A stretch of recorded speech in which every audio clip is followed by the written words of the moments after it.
flow, 2000, baby. Eden Palms, Monterey Road, I'm a project, baby. Eagles Drive, we was at Oak Grove, barely graduated. We got Tasha, Molly, Bodie, Corbett, they gon' have to hate us. What's going on, everybody? Welcome back to another episode of the New Media Podcast. I'm your host, Ya. We hope you enjoyed the last episode because, as always, today's going to be an even better episode.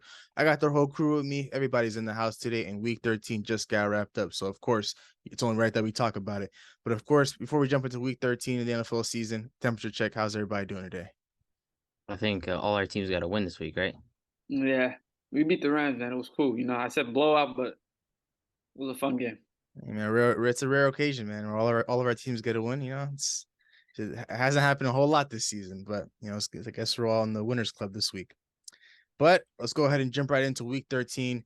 We'll talk about the very first game that kicked off Week 13 for us. The Buffalo Bills go into New England and win 24-10. I mean, Mac Jones, 5.4 yards per attempt. I mean, this guy, he's not Zach Wilson, but if there's anyone that's getting close to him, it's definitely Mac Jones. I mean, we're not going to see and act like he has a crazy supporting cast, but this guy, like, he doesn't put his playmakers in positions to make any sort of plays.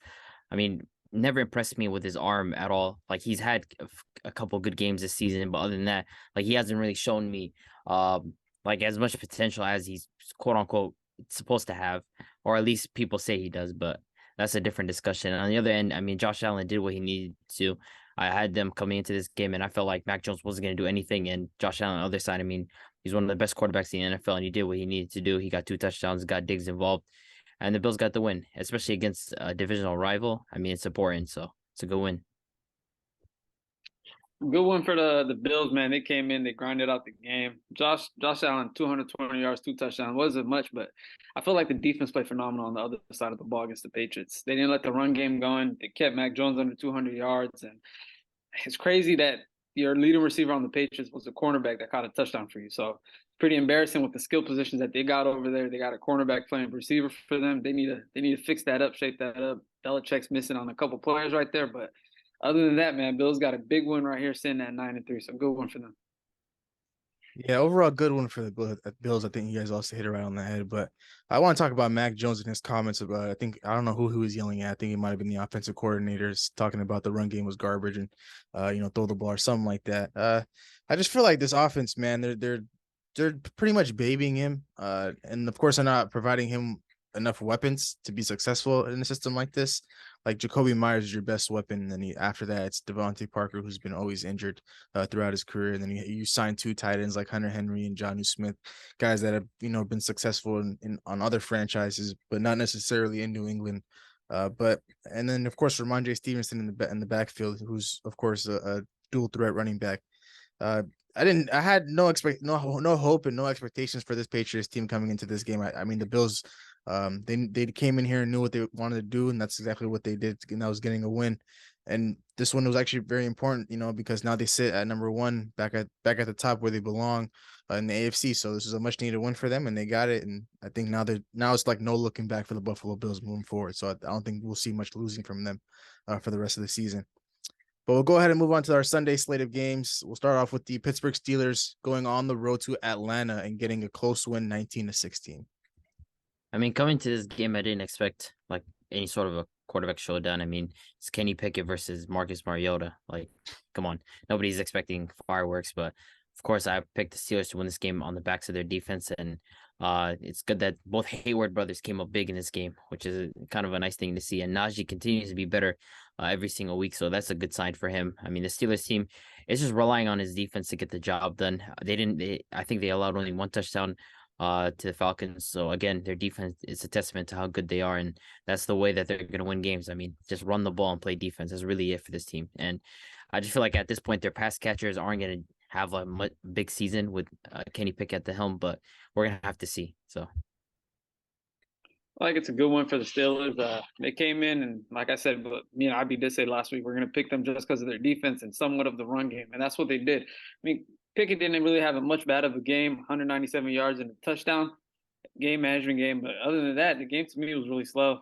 A lot of field goals, back and forth, a lot of, punts going down and forth. So what we expected was a defensive game, and that happened. I gotta give credit to Najee Harris, man. You know, of course, we dissed him on here, saying he runs with like cinder blocks on his ankles and stuff like that. But I feel like he was running with some aggression against the Falcons. You know, 17 carries, 86 yards, and a lot of his runs were some power runs. So overall, good one for the good one for the Steelers. I feel like they're treading in the right direction. They're trying to figure things out this late into the season. Pretty much just playing to save Mike Tomlin's above 500 record streak. So, what is that?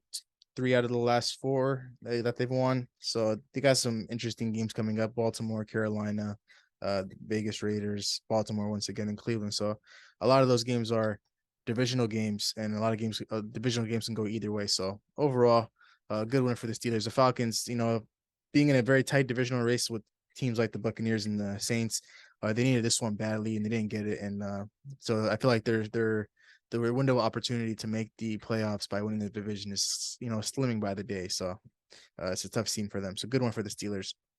But we'll go ahead and move on to the next game. The Green Bay Packers go into Chicago with Aaron Rodgers leading the way and get a win 28-19. So first half, I mean, the Packers kind of struggled, and I think at one point, the Bears went up 19-10. Justin Fields, like, of course, we knew that coming into this game, he was going to kill us with his legs, and that's what exactly he did on that big touchdown run.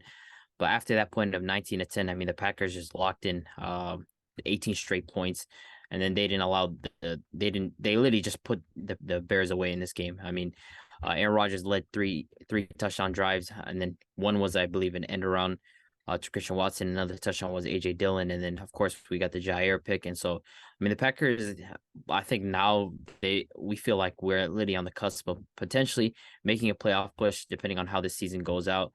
And of course, this was like Aaron Rodgers, his post game interview is kind of hilarious. I mean, he's always taking shots at the Bears, talking about he owns them. I mean, it's kind of funny to see, but I mean, it's a good win for us again. That fourth quarter, I think, was a glimpse of what the defense was supposed to look like this season. But of course, the Bears, they don't have much talent on that team, and so it's a good win for us. And I mean, we got to keep trying for this playoff spot. So, good win. Do you believe that playoff spot's in reach? Yeah, definitely. Yeah, do you believe that? Hell no. 100% down. Yeah, I like how you slipped that in. You know, No, 100%. 100% playoff implications still lie. We got a chance. Nah, man. But I mean, y'all turned up that fourth quarter. What I seen from the game, you know, coming into that fourth quarter down 19-10, and then just 3 straight drives of scoring the ball, 17 points in a row to win the game for you guys. You know, started off with AJ Dillon with the touchdown, and then Christian Watson, man, 4 games, 8 touchdowns the last 4 games. So he felt like. I mean, wait. I had a question though. Who was the wide receiver 1 in Green Bay though? I thought we were still discussing that. That's the man from Minnesota. Ask him. Yeah, I thought we were still discussing that though. It's kind of odd. Man. 8 touchdowns in 4 games, man. You got to respect that. 100%, man. I got. Bro, that end around touchdown, bro. Nobody touched him. Like nobody can get near him. And he's that was an impressive play call, man. I gotta give it to him. Moving like that, man. It's pretty scary, you know. So I feel like you guys got your receiver 1 right now. I mean, the defense, especially that fourth quarter, you guys locked Justin Fields out. So it was great to see that happen. But can you guys keep this up and keep it consistent like this? You know, playing like this for the next 5 or 6 weeks, whatever's left of the season. But I don't know if I can expect that.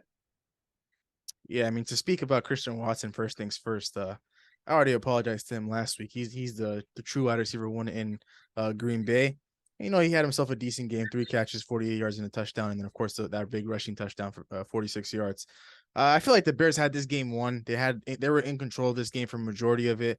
And I feel like they just gave it away in the fourth quarter. And, you know, I was watching a few clips on TikTok about the Bears and their post-game conferences and stuff like that. And none of them, like, showed a sense of urgency. None of them necessarily cared about losing the game. It was like, okay, it's just another game. And I think, you know, it's tanking time in Chicago. Of course, the outlook of their season was, you know, to be a lottery team, to be a team that's going to have a high draft pick. But, you know, just you're supposed to still go out there and win the games you're supposed to win. Giving up 18 points in the fourth quarter to like this Packers team right now, like that's just unacceptable, man. You know, especially with the way they had control to start the game, especially in the first half with Justin Fields rolling around.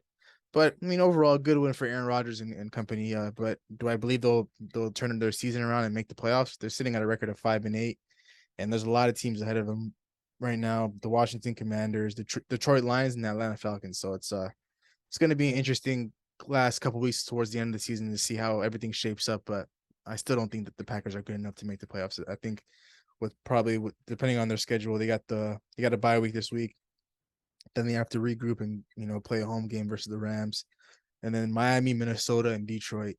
That's 2 guaranteed L's, and then a potential win against the Lions. I don't know, so I just can't see it in my eyes. So overall, good one for them going into their bye week. We'll go ahead and move on to the other divisional team, the Jacksonville Jaguars and the Detroit Lions. The Detroit Lions put up 40 points and win this game convincingly, 40-14. I mean, the Jaguars got absolutely pummeled in this game. Like the Lions they did exactly what they wanted. Jared Goff had a great game. Amon-Ra St. Brown. I mean, this guy continues to cook every single week. Every time I tune into a Detroit game, it's like he's getting a 6, 7, 8-yard reception, and he's getting it after the catch. I mean, this guy continues to make plays. One of the more underrated wide receivers in the entire league. And then DeAndre Swift, welcome back. I mean, he had a great game. Got tired of Jamal Williams poaching his touchdowns. I know DeAndre Swift owners hate that. But the Lions just absolutely destroyed them in this game, and kind of pissed me off because we need the Lions to lose. I mean, they're above us in the standings, so we kind of needed the Jaguars to show up, and Trevor Lawrence didn't do that. I mean, he had a little knee scare, but I heard he's having an MRI. He might be good, but overall, I mean, the Lions they destroyed them. Like it looked like the offense from the beginning of the season. They got whatever they wanted, and the Jaguars, man, that was not a good loss at all. Just to allow 40 points like on your head top like that is crazy. So I mean, Trevor Lawrence has to be better. He had a terrible game. Man, we see Trevor, Lawrence show for a couple of weeks, and then bam, there's that dip again. He has those games where he can't be consistent too much, and it showed again this game. He came out against the Lions. It looked not too well. He wasn't throwing good balls, and he started to, after being down 20-something in the first half, they finally said, you know what, we're not running the ball anymore. We're just gonna let the ball throw. He got some garbage time points. He didn't score much. He got some garbage time yards. Other than that offense looked very, very bad. And to say the Lions, man, they're playing actually well these last couple of weeks. They're sitting at what, 5-7 or 5-8? 5-7. 5-8, I believe, or 5-7. 5-7. 5-7. Okay. It's not too bad with the way they're early on how the season, their outcome started off. It was pretty bad, losing a lot of close games, 3 points, 4 points here and there. But now they're starting to pick up and starting to look good for them. The future's looking bright, and they have the Rams first round pick this year, if I'm correct. I believe they do. Hey, they're sitting comfortable. They can win a couple more games, get that pick, and have their pick in the top 15. And they're rebuilding. So it's good to see the Lions winning like this, putting points on the board. I'm on St. Brown. DeAndre Swift got a couple touches in. He finally scored. He got back on board. So it's good to see this team looking good again. Yeah, I thought this game had a little bit of potential to be a shootout, with the way Trevor Lawrence has been playing these last couple of weeks. And of course, the Lions, with their playmakers all over the board. I thought this game could be a very, very high scoring game, but it was just a very, very one-sided game. So overall, good win for the Lions, man. Jared Goff came in there, had a clean game, no interceptions. And then DeAndre Swift, they said this past week that, he was looking better and more healthier in practice. So they were ready to give him like the bulk of the carries. And that's exactly what they did. And he was successful on the ground and in the receiving game as well. But the Jaguars, man, just pack it up and call it a year, man. Sitting at 4-8, you might as well just look forward to next year and not even risk your guy, your future, Trevor Lawrence. Of course, that we all talked about that bad hit.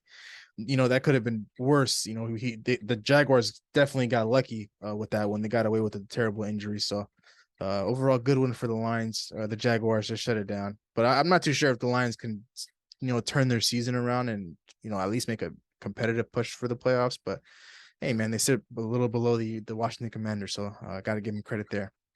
But speaking about the Washington Commanders, we finally get our second tie of the NFL season, and it comes right here with the Washington Commanders and the New York Giants end the game in overtime 22-20.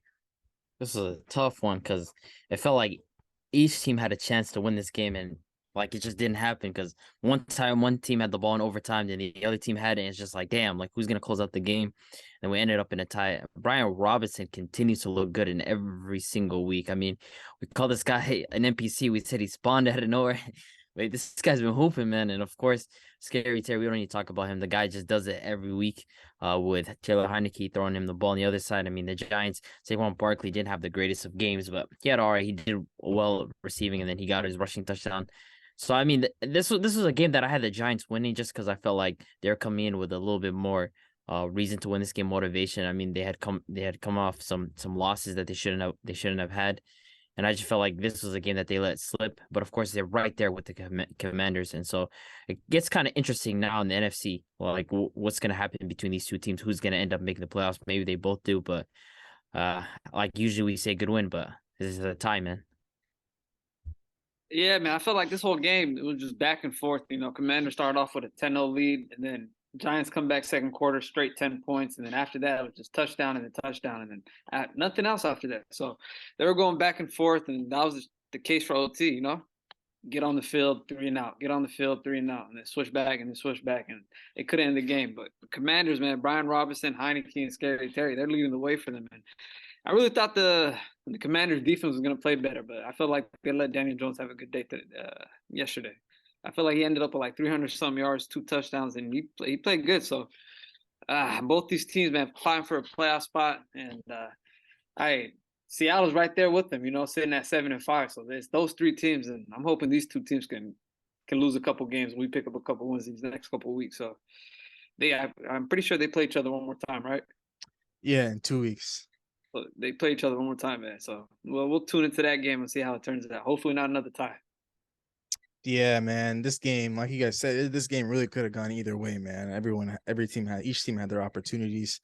But I mean, this is kind of what I expect from two teams that are in the same division, to battle it out, and if a game ends in a tie, it ends in a tie. So there's not much I can necessarily say about this game. Both teams, they didn't look the greatest, but they didn't look the worst. They just, they played an equal game, and that's exactly what it was. I feel like we'll get a much more interesting game when they come to Washington in a couple of weeks. So overall, I guess a tie is better than a loss, right? So when we look at the win and loss column. So we'll see how these two teams match up in a couple of weeks. But overall, as a Saquon fantasy owner, though, I do need to see him do a little better, and I'll close that game out with that. But we'll go ahead and move on to the next game. The Philadelphia Eagles once again marched down their opponent, the Tennessee Titans, 35-10. Man, what a return for Jordan Davis. They needed him, man. Like, they absolutely stuffed Derrick Henry. Like, did not let him go anywhere. The offensive line was struggling to protect Ryan Tannehill. I mean, like, this team is just ridiculous, man. And then, of course, A.J. Brown got his revenge game like we all thought he would. Guy just absolutely dominated it. His old team, just proving it. Like, just overly physical. Felt like nobody could touch him.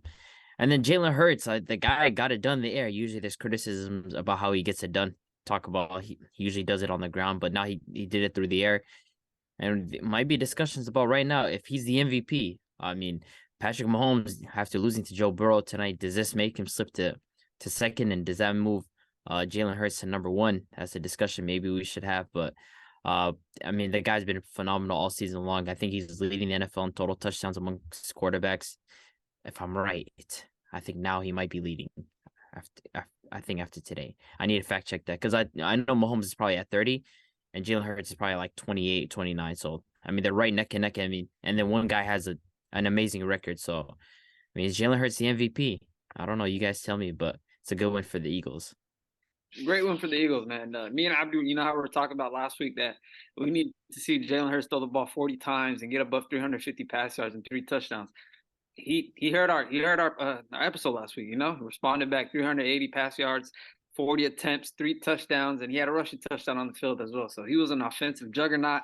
And A.J. Brown, man, phenomenal day. 8 catches, 120 yards, 2 touchdowns, He's seen his team. He was like, hey, y'all traded me. Y'all didn't want me. Y'all didn't want to play my way.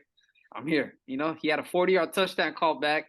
He looked at Jalen Hurts. He said, next play is running back again. He scored that same 40-yard touchdown right back. He was just like, hey, it's my day today, And then stuff Derrick Henry, man. We talked about the big issue with their run game the last 3-4 weeks. They got Jordan Davis back this week, and they turned up. So good to see the Eagles, 11-1.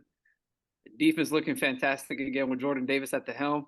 And Jalen Hurts, man, great game, almost 400 yards, but fantastic. Yeah, man. I think I'm ready to say he's a front runner for the MVP right now. I gotta say, especially with the way with the way Mahomes just played this past weekend. So, but aside from that, overall good one for the Eagles. They came in and they did what they were supposed to do. Like we all talked about. We knew we had them winning this game, and maybe we gave a little more credit to the Titans defense than we should have. They didn't necessarily play the greatest of games, and the revenge game for A.J. Brown happened. 119 yards and 2 touchdowns. So, Jalen Hurts, like Big H said, he listened to our podcast for 39 attempts, 380 yards, 3 touchdowns in a clean game. They're the hottest team right now, man. 11-1. A lot of teams are gunning for him, and each and every week they just keep showing up, and they keep showing out. So overall, good win for the Eagles. I need somebody to knock them off though, as because we're right behind them, and I just don't know where it'll come from in these next couple of games. They have the Giants, Chicago, Dallas, New Orleans, and the Giants again. And these next 3 games are all road games, so they're gonna have Cowboys. to go. Probably Cowboys, maybe. Scary Cowboys. matchup. Cowboys are gonna be a really interesting one on the 24th. Scary matchup. Yeah, because Dallas, they're looking red hot, and we'll definitely get to them in a bit. But go ahead and move on to a game that I feel like nobody watched, especially after the first quarter. The Baltimore Ravens at home beat the Denver Broncos 10-9. My God, bro! Like, if you watch this game, I feel sorry for your eyes. 10-9, that's not even football, man. Like, who? Hey, I love that game. I was very happy. I Yeah, yeah. Of course, yeah. You have a reason to tune in. I was like, Tyler Huntley. 2 pick right now. Tyler Huntley. I mean, Lamar Jackson, of course, he got injured, but Tyler Huntley was able to step in and get him that touchdown. And I mean, he's a capable backup. We know Tyler Huntley. Remember him from last season. He played well in Lamar Jackson's absence. But I mean, Russell Wilson, like, it feels like we say this every week. It's like kicking on a dead horse, but it really is kicking on a dead horse. Like, there's nothing left to say about Russell Wilson. He's comfortably to me right now the worst starting quarterback in the NFL. Like, I will refuse to have anyone else worse than him at this moment. The Broncos offense is the worst in the NFL, and the guy's leading that offense. I mean, like, and RG3 was talking about this, right? You bring in a new offensive coordinator, you bring in a new head coach, and you bring in a new quarterback all in 1 year, and you just like expect all that to work. And it's just like they thought they were gonna get what the Rams got and what the Buccaneers got with Tom Brady and Matthew Stafford, and the opposite happened. They got one of the worst quarterbacks in the NFL. And so, I mean, like, this is a story of the Broncos. I don't think anybody's like bothered to watch them, and I still won't watch them. I mean, they're terrible. They're a terrible team to watch. If they come up on red zone, I just mute my TV. Like, these guys just stink, man. So, I mean, Baltimore, like, it's a good one for them to be able to stay up ahead of the Bengals, but they're right there with them. So, I mean, it's interesting to see. Broncos Nation, man. Let's ride. You know what I'm saying? Keep on going, Nah, it's let's cry now. Let's cry. For me, it's let's ride. You know what I'm saying? They got to keep on losing, man. Let's go. I really want that first pick, and it's looking like they can get that first pick for us. I'm very proud of it. I'm very happy, Pete Carroll made some moves. We traded away the worst quarterback in the NFL worth to Abdi right now. He's sitting at 30, probably like 35, 36. A couple bench players better than him. And our pick is looking lovely. And then on Baltimore side, they already probably. I mean, are we sure he's even better than Jacoby Brissett? Like, I don't think he is. Oh, that's why I said 30. That's why I said 35. So like, you got, hey, the sprinkle and some of the backups. There's a couple bench spots, a couple backups there. Yeah, Baker Mayfield. All right, bro. Come on, man.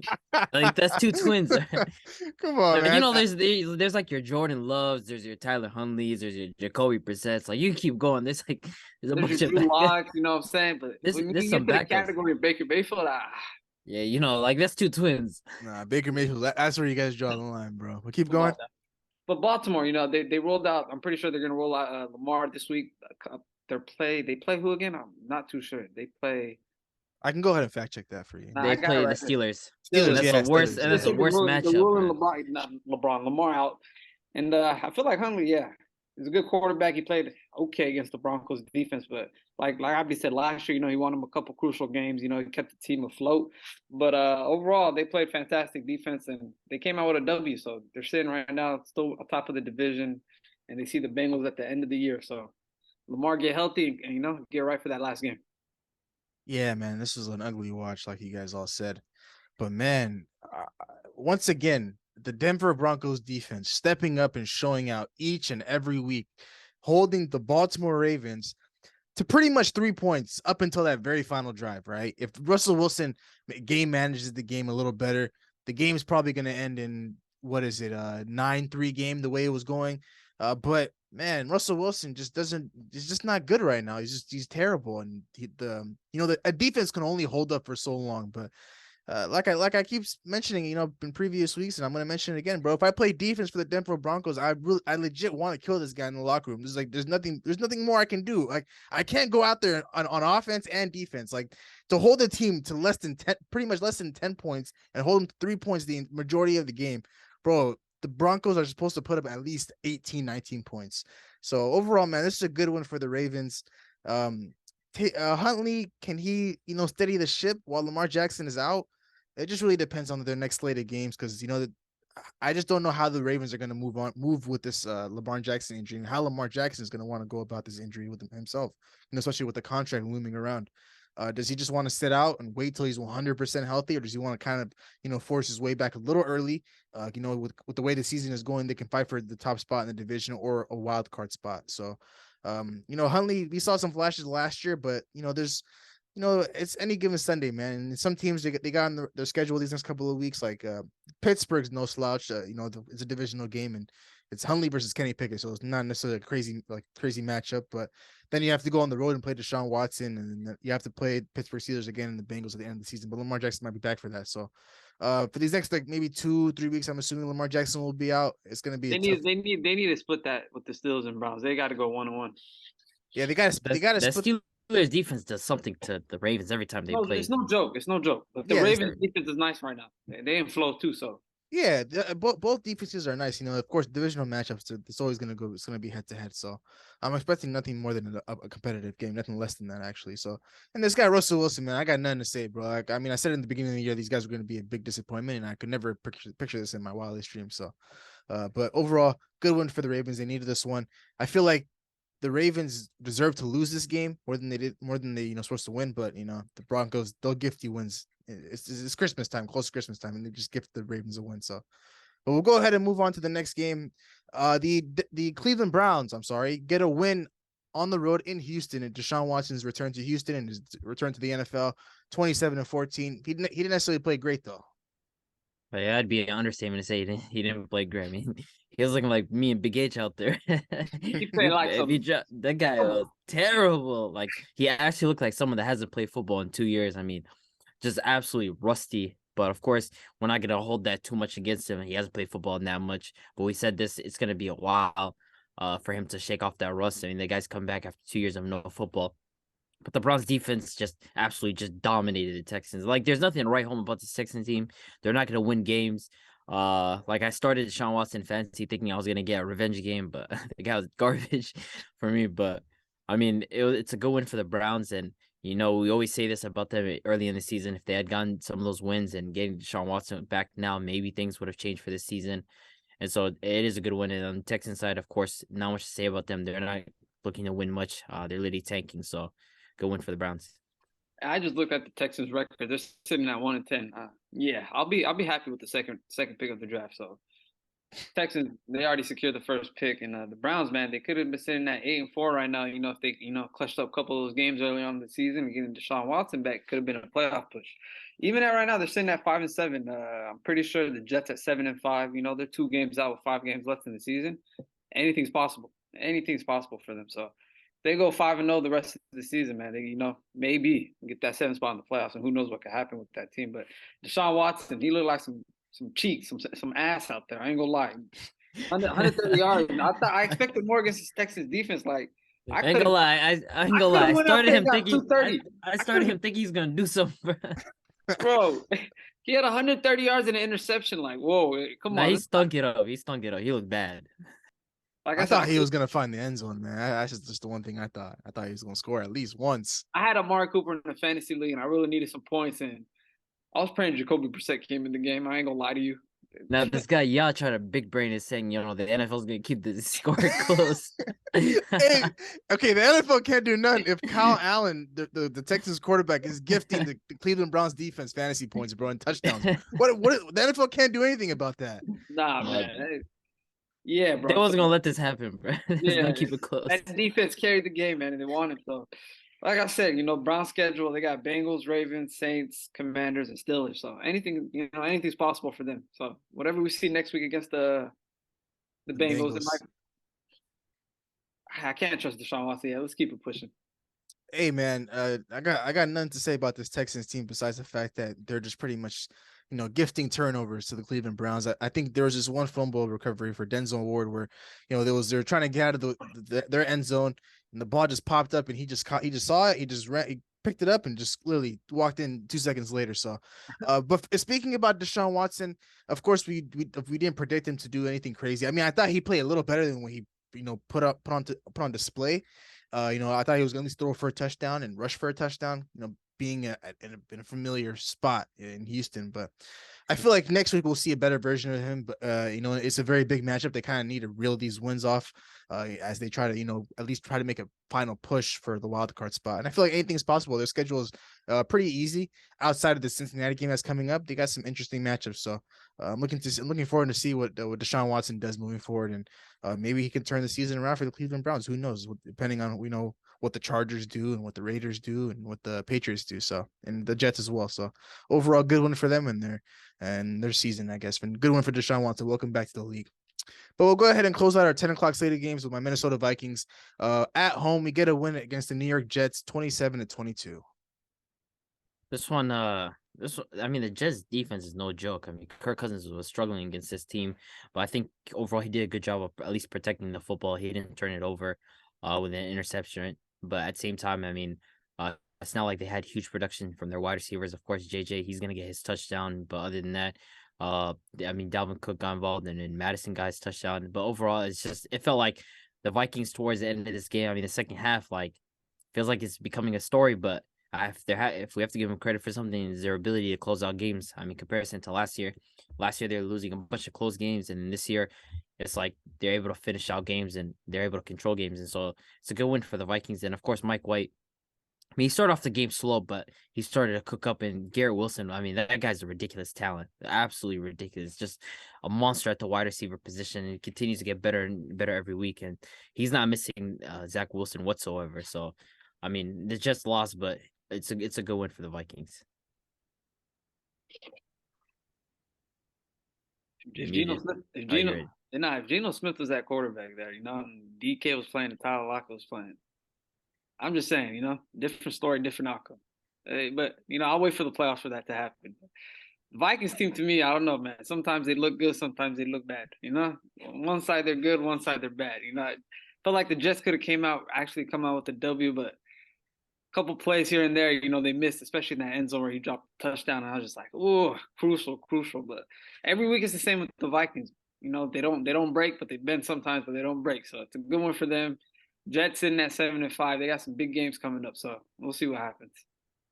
Yeah, man, this game was pretty much a tale of two halves. The first half, we looked amazing.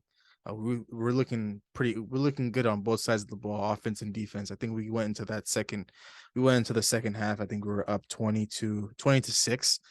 So I'm sitting here thinking, this is probably the game we're gonna win convincingly, and I don't have to necessarily stress, but like I said, in the second half, we just weren't ourselves. We came out sluggish on offense. We came out very slow. We weren't hitting our guys, and our run game wasn't opening up anything. And of course, when you get so many 3-and-outs and you have to bring the defense back out on the field, of course, we're going to get tired. We're going to get exhausted. So we weren't really doing much to help our defense. We weren't necessarily extending drives. That touchdown, drive we had with Justin Jefferson, that was, it helped us. It aided us, our defense a little bit. And, we have some closers, man. We're starting to get healthier and healthier by the week. We got some key guys back this week, and we're gonna get some key guys back next week. So, I mean, I gotta look. It's overall, I'm gonna say it's a good win. I feel like if you want to watch an entertaining football game on a Sunday, you just got to watch a Vikings game. But all Vikings games are going to be close down to the wire. So if you want to watch an entertaining football game from start to finish, you just got to watch the Vikings, and you're going to get an entertaining game. So I'm not gonna say like I hope we can win games convincingly moving forward. I don't care. Let me get wins where I can. We're sitting here at 10-2. 13 weeks into the season, I'll take it. So. But the Jets, man, I thought Mike White was going to come in here and light us up a little bit.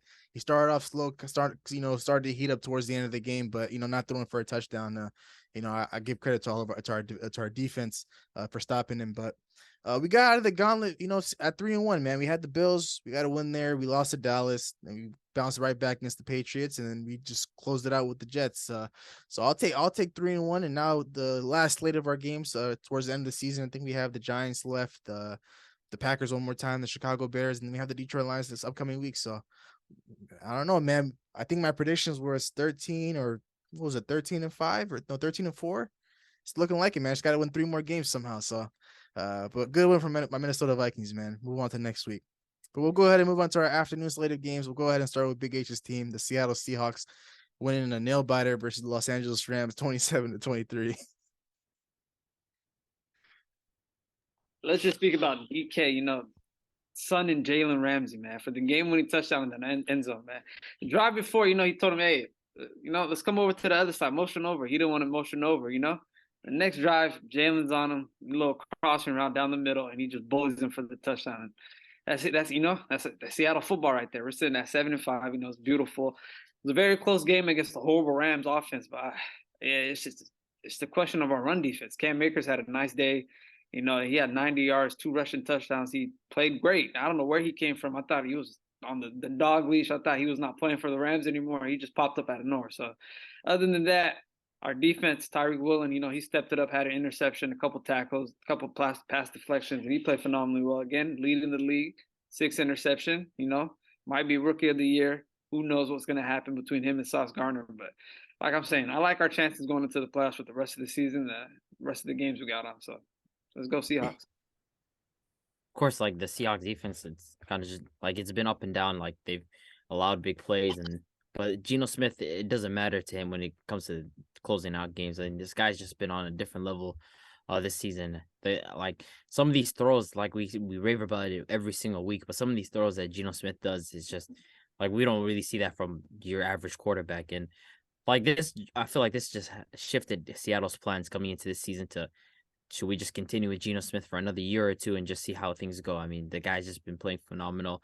He's getting guys like DK and Tyler Lockett involved as much as possible. And it sucks seeing Kenneth Walker go down, but I mean, that didn't phase Geno Smith one at all. Like it was 20-23, I believe. And then that touchdown to DK Metcalf over his son, Jalen Ramsey. I mean, it's crazy. The guy was talking trash all game and he backed it up. Like he wanted that matchup. And I mean, Jalen Ramsey looks washed, man. He looks washed. It feels like ever since that game, like was it the Falcons where he was like, I'm him, and the guy's just not him no more. Yes, like, the Falcons too. Like, how you brag about that? The guy looks cooked, and of course, like John Walford. I mean, we didn't expect much.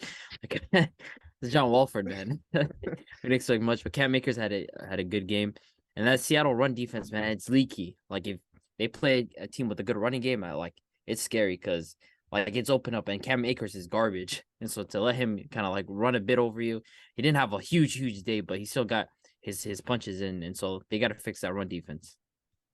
Yeah, I mean, I think you guys all hit it right on the head, man. Seattle, they played a perfect game. The one thing I took away from this game outside of Kenneth Walker getting injured, I feel like I saw a clip of where he was going at it with Geno Smith on the sidelines. I don't know why they were going at it, but I don't know, man. I feel like the Seattle Seahawks, they've kind of gone away from giving Kenneth Walker a lot of touches. In the like the middle of the season when they found out about Kenneth Walker in that New Orleans Saints game when Rashad Penny went down. He was getting 20 plus touches a game at least 18 plus, and he was putting up crazy numbers, at least over 80, 90 rushing yards and a couple of touchdowns. And now it's just like these last 3 weeks is 10, 14. And let's go ahead and exclude this last week where he got injured. He had 3 touches, but I'm just confused as to what the plan with Kenneth Walker is for the Seattle Seahawks. Like you have a crazy talented running back, but you're not utilizing him because you want to necessarily throw a lot more. You want to throw 40 times with Geno Smith. Like, yes, Geno Smith's having a hell of a career, not hell of a career, but hell of a season so far. But at least have a good balance between the two, between Kenneth Walker, who's successful on the ground in the middle of the season for you, and Geno Smith, who's been great all season. But overall, their defense is always going to keep teams in games. The Rams had no business being close with this team. John Warford to throw 178 yards and no touchdowns and 2 picks, and to still be in a close game because of the run game and with Cam Akers.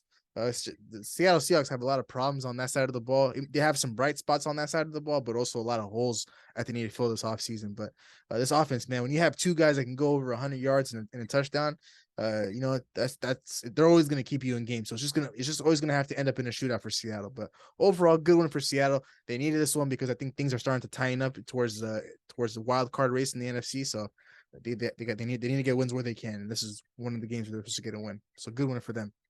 We'll go ahead and move on to their other divisional team. The San Francisco 49ers beat the Miami Dolphins 33-17. Jimmy Garoppolo went down and Brock Purdy came right in and got a win. Tua, I want to hear his fans talk now. They said, yo, Tua haters, where y'all at? We're right here. We're sitting right here, man. Pressure all up in his face. The guy cannot deliver. He looked terrible. He had his little cute, 10-yard pass that turned to a freaking 75-yard touchdown run.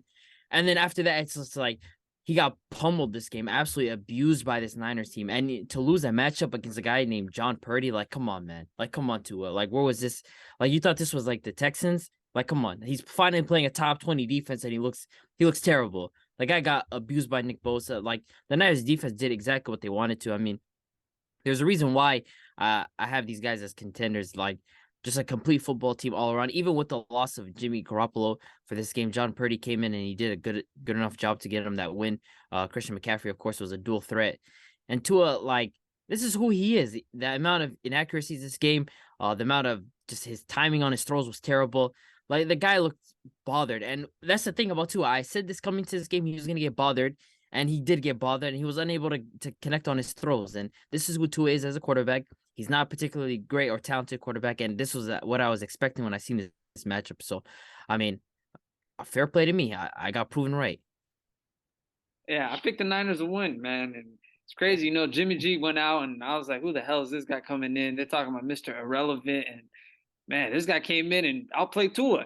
Magically, the guy that was top 3 in MVP rankings, and Mr. Irrelevant came in and outplayed Tua on the field. That to me is just crazy. Tua finally went up against a real defense, a star-studded defense, a real defense that's going to bring pressure on, and he got locked down, he got clamped, and he had 3 turnovers, 2 picks and a fumble. And they pulled the plug in the fourth. Man, yeah, horrible day. How you gonna pull the plug in the fourth with your star quarterback? Top 3. They'll never do that with Mahomes, Josh Allen. It was the last drive. I'm just happy this little Tua MVP talk is erased, it's demolished, it's gone, it's out the door. Demolished. He's not a top 5 quarterback. I wasn't I don't know why he's above Geno Smith for the MVP rankings. He's not. Like, he cannot be above Geno. He cannot be above Geno. Yeah, to be honest, the throws Geno make compared to Tua. Come on, now. You give Geno Tyreek Hill and Geno Waddle. What? Bro, stop. What? This slander's too much, man. No, Come on, man. Stop. Geno's a better quarterback, and that's without a doubt. That's facts. I'm with you on that. 100%. There's no question about that. And like I said, star defense came in, and Tua just got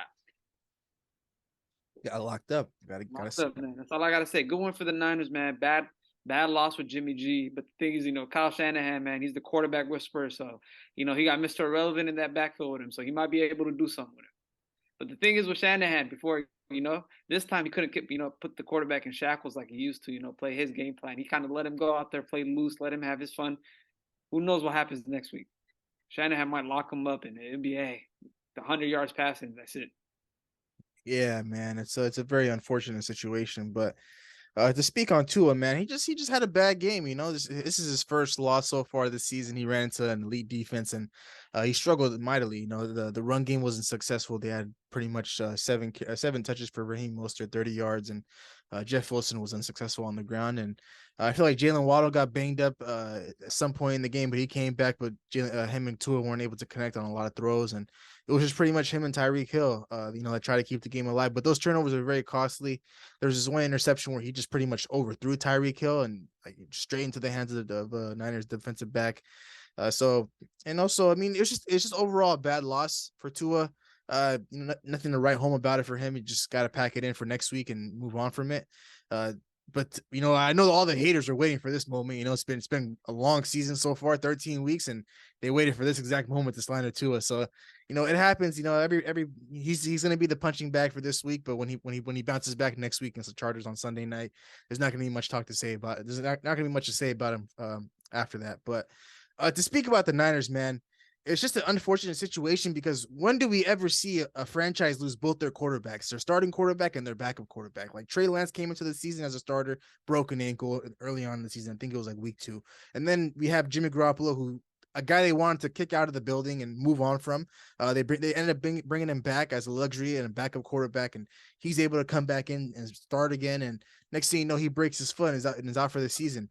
Like, it just sucks for the Niners because the outlook of their season, they could really win they could have really won a Super Bowl this year with a guy like Jimmy G at quarterback. You know, just forget about Trey Lance, just Jimmy G alone with this defense and acquiring a guy like Christian McCaffrey.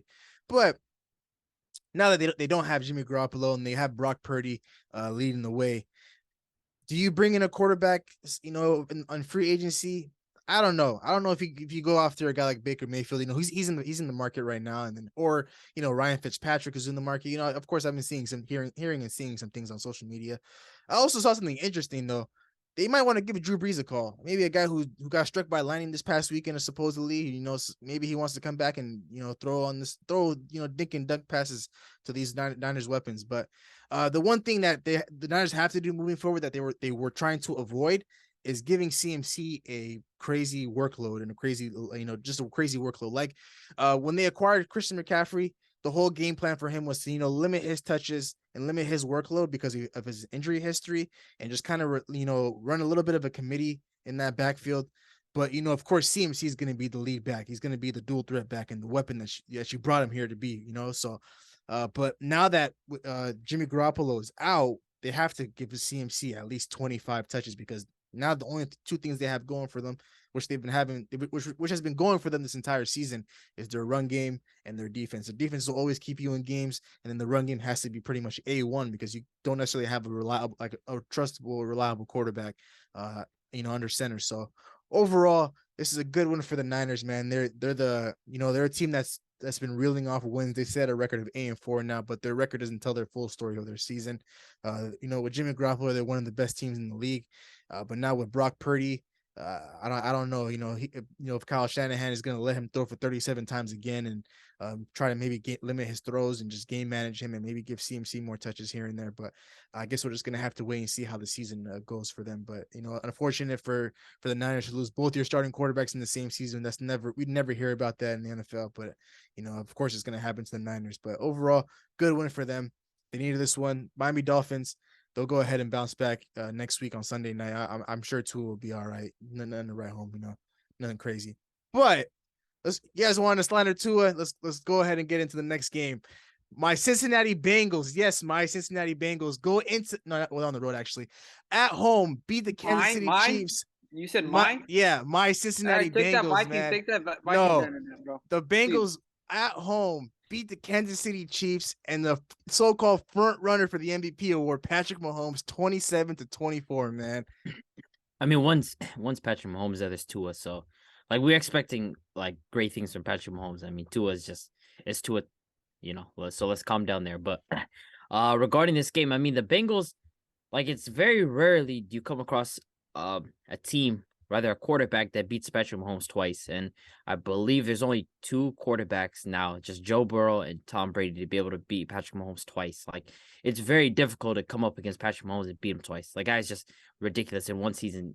In the span of over 2 seasons, this guy just has his number in the playoffs as well. Like, he just continues to come up against this guy and he continues to outperform him. It's crazy. But I mean, Joe Burrow sliced apart this Kansas City defense. Like, he just picked them apart.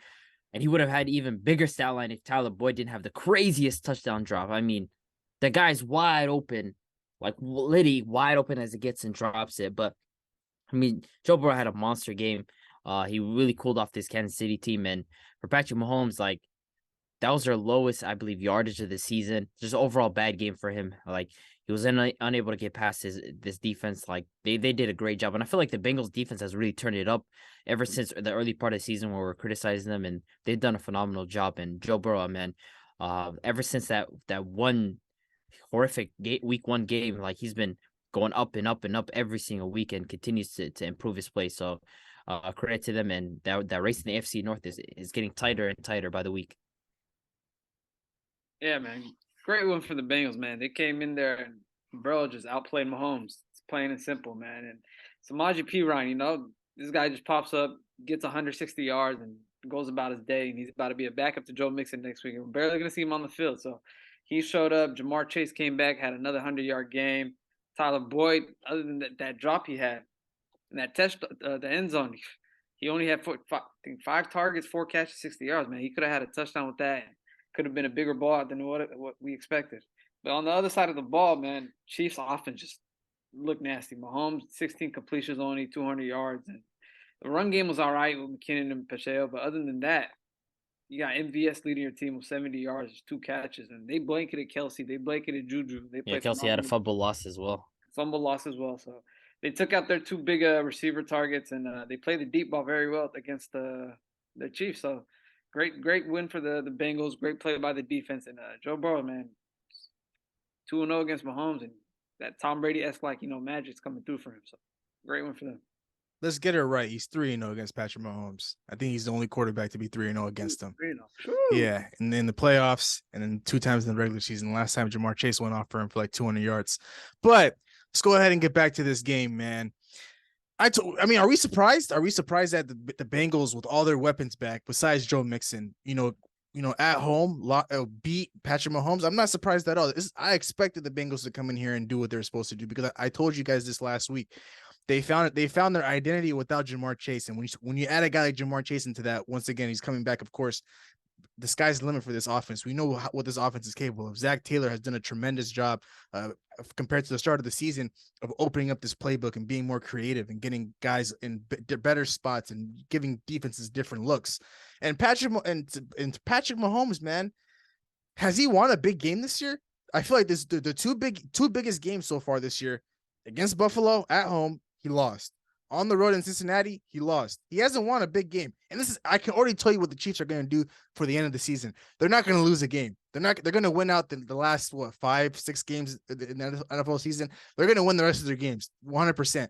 But this loss right here is why I cannot trust this team. It doesn't matter if Patrick Mahomes is leading the way. You're not counting the Niners that he beat as a big game. Are you not counting Tom Brady in the early part of the season as a big win? I mean, are the Buccaneers a good team? We're not calling them good now. I mean, the early part of the season, we weren't at that point where we're saying they're a terrible team. I mean, they didn't necessarily look great to start the year, though. So, I mean, I'm not gonna call the Bucs a good win. The Niners, we're not gonna start doubting Patrick Mahomes in big games. Like, come on, like if there's any two biggest games against 2 quarterbacks are top 5, Joe Burrow and Josh Allen, and you lose both games. Come on, man.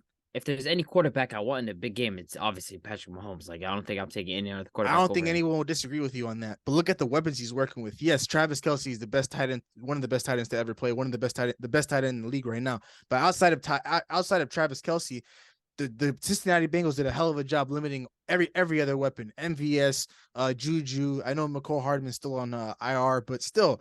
I mean, the Bengals defense, they're pretty banged up as well. But of course they're starting to get their guys back. And I mean, for the Patrick Mahomes to only put up 223 passing yards, complete less than 60% of his passes, and throw for 1 touchdown in a big game, like, come on, man. Like, of course we can talk about him being great in big games, and of course if there's one quarterback we want in a big game, it's him. But so far this season, the 2 biggest games against the Bengals and against the Bills, he's come up short, man. This is a game where he's supposed to showcase, like, Joe Burrow beat me twice, the last 2 times.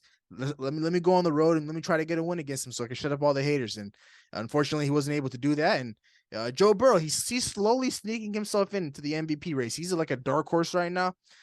Because the way he's been playing, his completion percentages in these last 4 weeks, and that's without Jamar Chase. And we saw Jamar Chase come back and torch that Kansas City defense. That defense has a lot of holes. Their secondary isn't the strongest, and their run defense is pretty much terrible. You let Samaje Perine run all over you for 100 yards.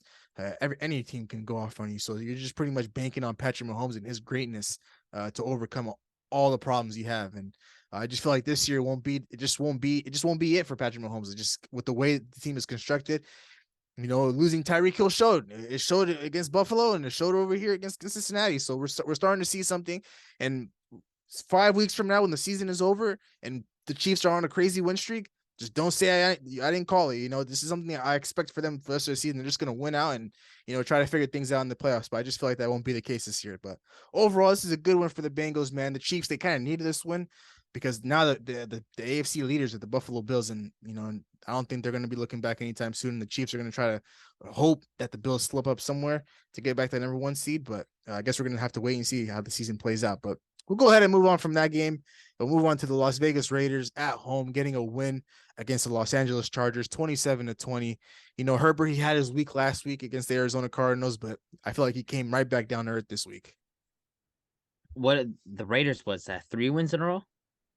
I believe that is 3 wins in a row. Yes. So what are they, 5-7? 5-7.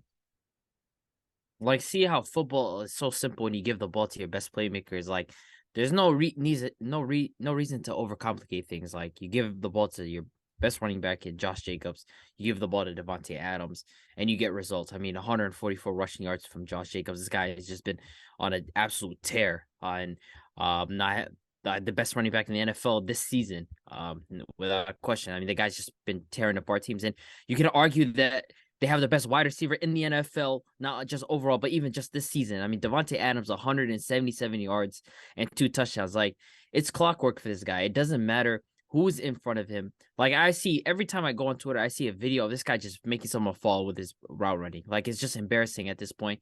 Like, Davante Adams is just a special wide receiver. And, like, the Raiders still don't make the playoffs. It doesn't matter because he did his job. He did exactly what he was paid to do, and he came in and produced. And Derek Carr, he had a solid game. I mean, Justin Herbert, again, like, this was a much-needed game, and now they're outside of the playoff picture looking in, and it's like, what is this going to be? 3 years in a row now making the playoff. And don't get me wrong, Justin Herbert is an incredibly talented quarterback. He's one of the most talented in the NFL, but, like, for 3 years in a row, for this guy to potentially not make the playoff, it's like, at what point do we start saying, like, yo, this is on Justin Herbert to finish out games, or for Justin Herbert to win games? Like, are we kind of constantly say, well, half of his team's on IR, well, his weapons are injured, well, this, well, that, and it's just like, which quarterback is afforded this amount of excuses? So, I mean, it's a good win for the Raiders, and I like they figured it out on offense. Now it's just a matter of just continuing it. So, good win for them.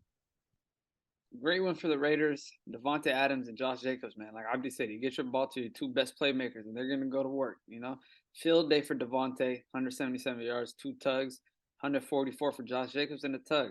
That defense, to me, played even better, man. 5 sacks on Justin Herbert. They had a couple fumbles. They had a fumble on Eckler, and they played phenomenally well. And this is the story with Eckler. Herbert, every time it's, oh, he played great today. Okay, well, he only had 300 yards and a touchdown. What was so great about him? He threw the ball 50 times again. It was so great. And they were like, oh, he didn't have this guy. Keenan came back. He had Keenan. He had Everett. He had Eckler. The offense is getting healthy. They're still pushing yards, but they're not ending up in the end zone. But every time I hear this guy's out, and then they go, oh, we have the 28th ranked defense. It's their fault for not holding up. And it's like, okay, you blaming everybody but one guy.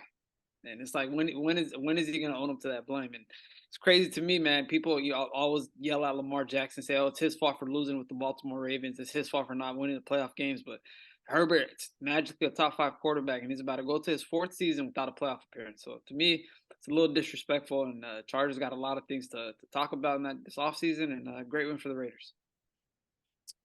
Yeah, man. See, this is why I picked the Raiders, because being at home and playing a team in your division, a team that you're familiar with, and with the way that first game went at the start of the year, where it was a close affair and it could have gone either way. Like, I knew the Raiders were going to come in here and just dominate the game, man. Especially with the way Davante Adams has been playing all year. Like Abdi said, man, whenever you go on social media and you look up Davante Adams, it's either he's breaking down a DB or he's going off for like a 60-yard touchdown, or he's making an insane catch, man. Like, this guy is like the best receiver in the league right now. I got to give it to him, bro. Yeah, like we can debate Tyreek Hill and Justin Jefferson all we want, but at the end of the day, this guy hasn't lost his crown, and it'll be up to him when he decides, somebody else is going to be the best receiver in the league. It's not going to be me anymore. So I got to give credit to him. And then Josh Jacobs, he's just taking this year personal. for for the Raiders not to pick up his 5th-year option, to help to use that as motivation for him, and it's not looking good for them because he's having a hell of a season and he's dominating so far. And Derek Carr played a clean game, but when I think about this Raiders team and specifically Derek Carr, I'm confused as to what they're going to do with him this offseason. Are they just going to move on from him regardless whether or not they make the playoffs or miss it? Like, what do you do with Derek Carr as your quarterback? But I guess we're going to have to wait and see on that. And for Justin Herbert, man, you guys all hit it right on the head, man. In the month of December, when you need to win big games, he's not winning big games for you. Like last year, he had a big loss against the Texans in a game where he was supposed to win comfortably, and he ended up losing that game. And people are going to make up excuses for that. He didn't have his weapons, but not everything's going to be perfect for you in the NFL. You're not going to have the greatest O-line. You're not going to have the greatest weapons. You're not going to have the greatest defense. Like I keep talking it when I discuss Justin Herbert and I talk about his greatness, I always say the same thing. When is your greatness going to overshine everything, all of your problems? When is your greatness going to show on display for everybody to see? Just regardless of what the situation is, whether or not your defense is hurt or your offensive line is hurt, your weapons are hurt. Like Justin Herbert needs to step up and win in the month of December, so he can finally make the playoffs, so we can see what he's capable of in January, in February potentially. But he came right back down to earth, man.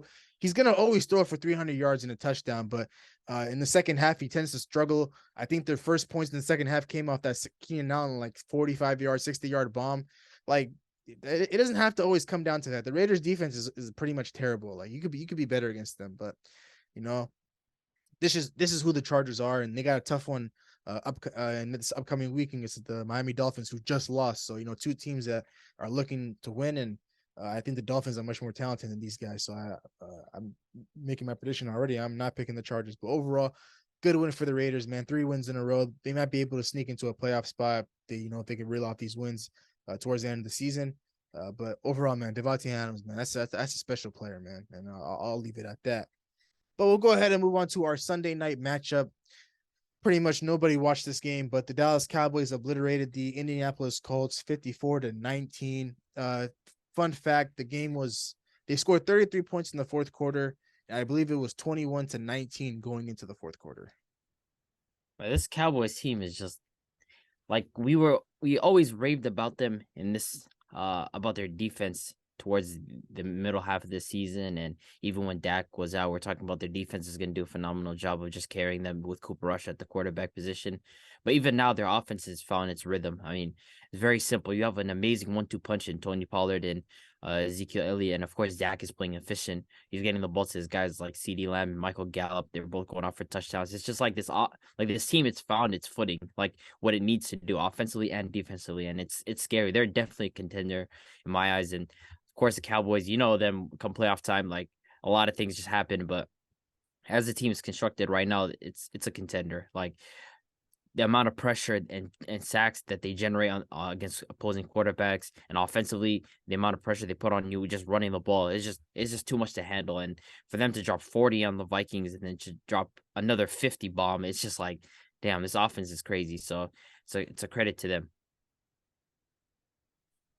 This Cowboys team, I think it was like a minute and something left. They're up 3 points heading into the fourth quarter.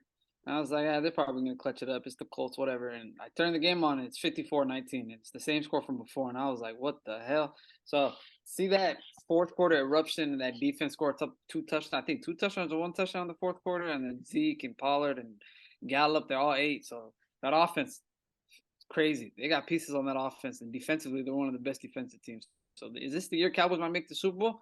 Hey, maybe. Who knows, man? This team is rolling right now. And it's a very scary team in the NFC right now. So I wouldn't want to face him in the playoffs. I ain't gonna lie. Yeah, let's go ahead and slow down the Super Bowl talk when it comes to Dallas. We know what they're about in the playoffs, but didn't they drop 40 on you guys? They did, but we know what they're about in the playoffs, though. Or do we not?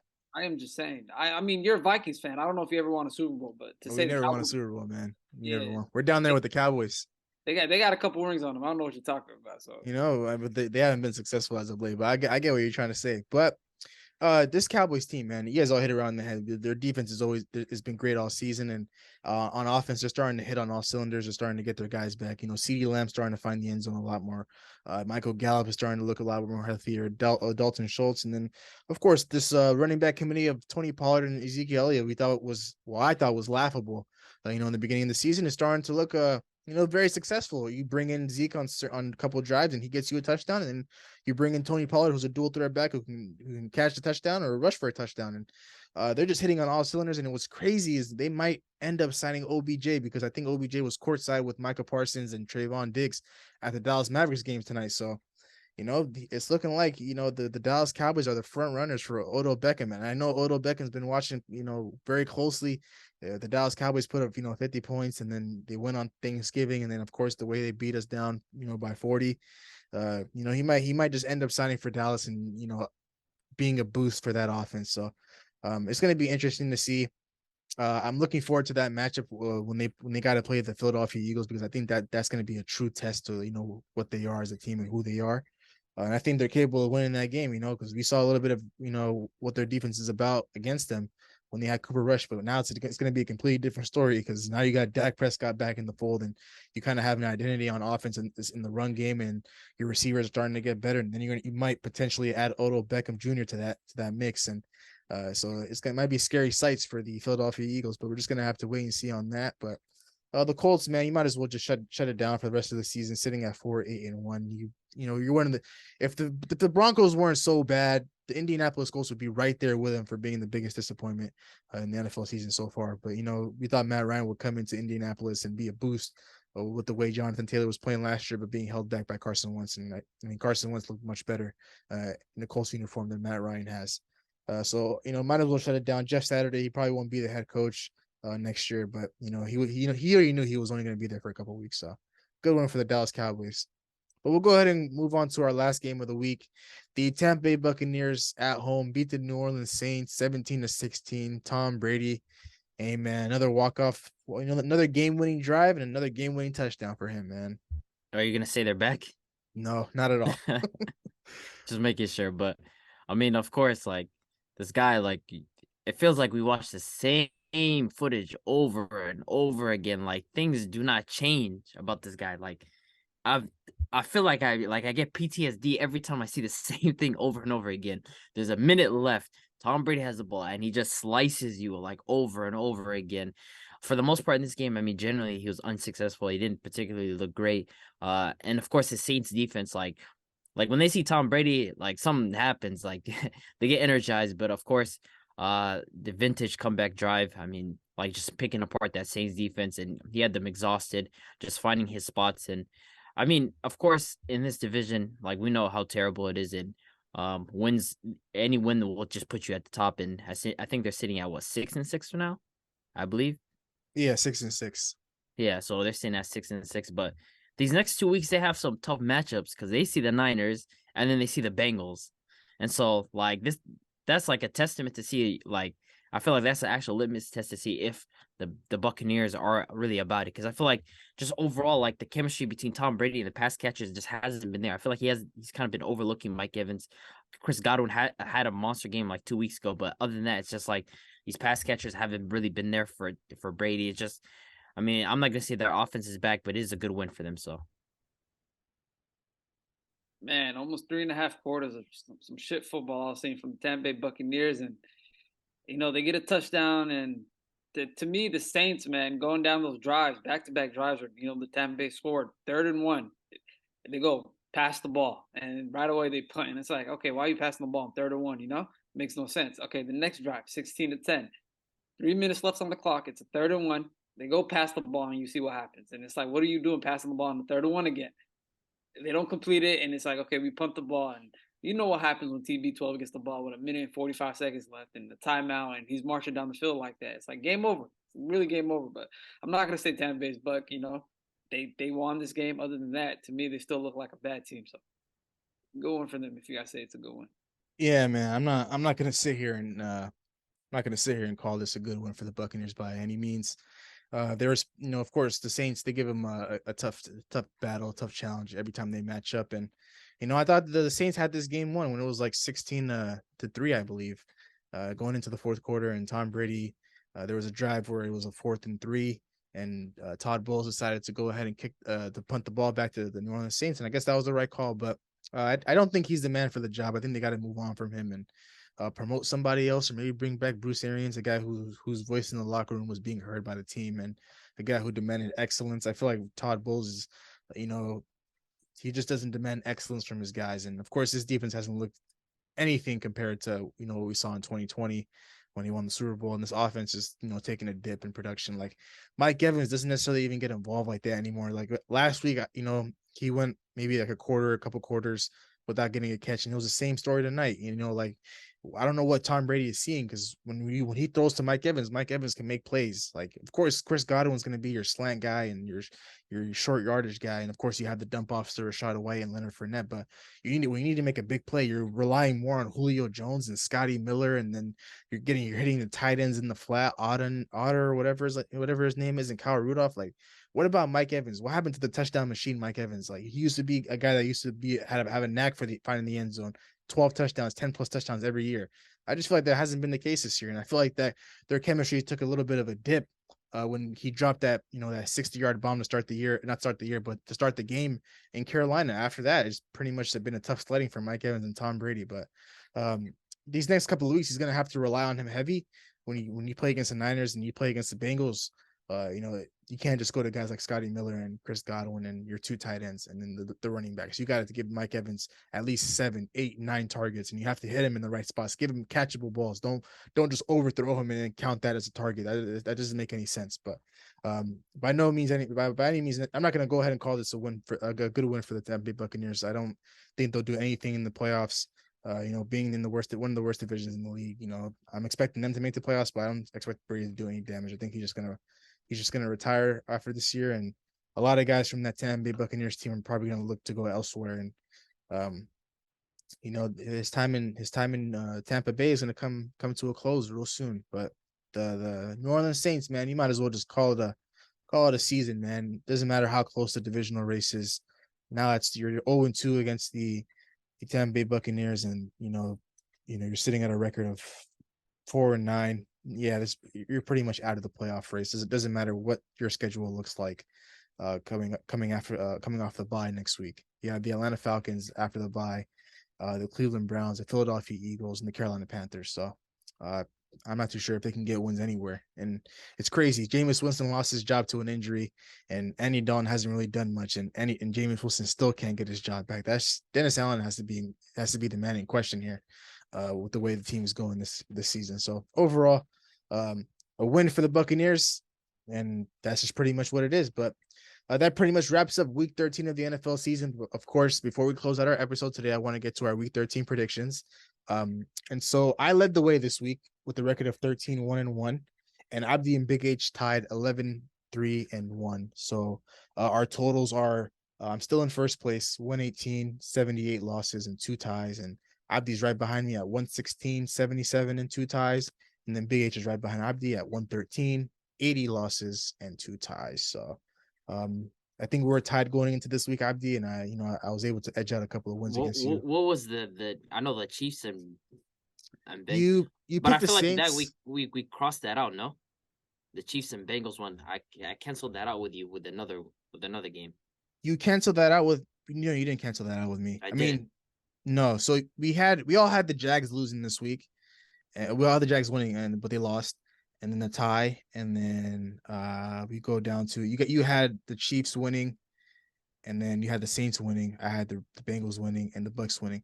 Where you're probably getting confused with is I think I told you I had the Falcons winning, but then I ended up going back to rewatching the episode, and I surprisingly picked the Steelers. I don't know what my judgment that day was going. I don't know why I picked the Steelers to win, but I guess I rocked with them that day. So, but Big H, he picked the Chargers to win, and he also rode with you on the Chiefs. So that's where he got his L's from. But that pretty much wraps up our week 13 of the NFL season. I'm looking forward to another week of football. Week 14 is right around the corner, of course, but we'll go ahead and close things out. Before we close things out, though, any final words? We're entering the last stretch of the season, man. Closing out. Yeah, man. It's we're getting close to playoff time. Some teams are on the verge of making the playoffs or missing the playoffs. Green Bay Packers, they're on the verge. I can't say anything, man. I'm already in. I was supposed to be in this last week, but the Jags, they folded on me, so we're supposed to be the Vikings win plus a Lions loss. I think we just have to go into Detroit, get a win, and we go ahead and clinch not only do we clinch a playoff spot, we clinch the division title at the same time. So I'm looking forward to that. But with that being said, we'll go ahead and close things out here. Thank you so much for tuning into today's episode. I really appreciate love and support. We really appreciate it if you like, commented, and subscribe to our YouTube channel at New Media Podcast. For those of you that are watching us on YouTube, all of our social media handles will be in the beginning of this video. And if you're listening to us on Apple and Spotify, if you go to our Instagram page at New Media Podcast, you'll be able to navigate yourself to all of our social media handles there. So once again, thank you so much for tuning into today's episode, and we'll see you guys in the next one. Peace. Record a new hit, then we making us a film. Wouldn't sign a deal if I got a couple mil. Been in the lab, now they throwing out deals. Me and now Lakes, now that's overkill.